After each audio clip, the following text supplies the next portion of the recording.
अस्सलामुअलैकुम नाजरीन, डॉक्टर मोहम्मद अजमल के साथ आप मौजूद हैं ग्रीन गोल्ड एग्री सीड्स के रिसर्च एंड डेवलपमेंट फॉर्म के ऊपर। और आज आपके साथ मौजूद है हमारी रिसर्च एंड डेवलपमेंट की बहुत ही मेहनती टीम। और ये माशाल्लाह से जो आप टोमेटो से भरा हुआ टेबल देख रहे हैं, ये है सिलेक्शन का वो प्रोसीजर जिसके थ्रू मिलती हैं आपको मार्केट के अंदर ग्रीन गोल्ड के थ्रू सबसे बेस्ट वैरायटीज। तो ये ग्रीन गोल्ड एग्री सीड्स के जर्म प्लाज्म का सिर्फ 20% होगा जो यहाँ पर मौजूद है। और हमारी research team in different germ plasm को टेस्ट कर रही है, यहाँ पर इसमें स्क्रीनिंग कर रही है। तो अब ये जो टेबल है टोमेटोज का, इसको सजाने का मकसद और इसका पर्पस जो है वो हम आपको बताते हैं। तो इन फ्रूट्स को यहाँ पर टैग्स के साथ रखने का मकसद ये है कि हम इनमें से बेस्ट परफॉर्मिंग जो हाइब्रिड्स हैं उनको उनकी fruit shape, size, weight, firmness, cross sectional locules और शाइन के बेस पर जो सबसे बेस्ट परफॉर्मिंग हाइब्रिड है वो अपने किसान भाइयों के लिए मार्केट में लेके आए।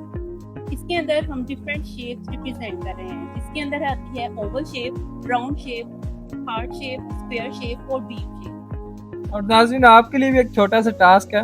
आपने ये वैरायटीज देखने हैं, एंट्रीज के साथ फ्रूट देखने हैं, तो आपने भी कमेंट में बताना है कोई कौन सी एंट्री की कौन सी शेप है। और इसके अलावा अगर आपको कोई शेप पता है तो वो आपने बतानी है। और इसके अलावा आपके नजदीक जो सबसे आइडियल शेप है वो भी आपने कमेंट में लाजमी बतानी है। और इसीलिए हम कहते हैं green gold is the dream gold.